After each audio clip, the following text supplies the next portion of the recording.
Pred spustením programu Komdy vo verzii 7.0 treba za každým riadne skontrolovať internetový prehliadač, pretože celé diagnostické vyšetrenie prebieha cez internet. Program Komdy vo verzii 7.0 je v súčasnosti nastavený tak, že sa dá spustiť takmer na všetkých známych internetových prehliadačoch. Podmienkou Komdy je aktuálna verzia každého internetového prehliadača.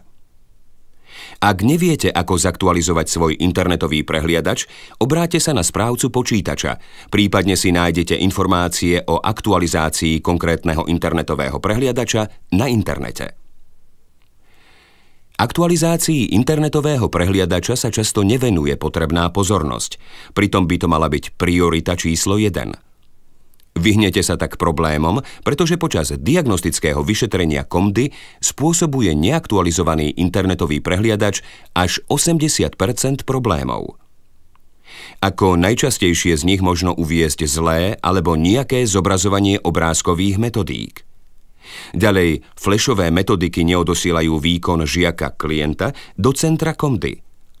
Hoci sa vám môžu zdať tieto problémy bezvýznamné, majú veľký vplyv na sústredenosť žiaka klienta.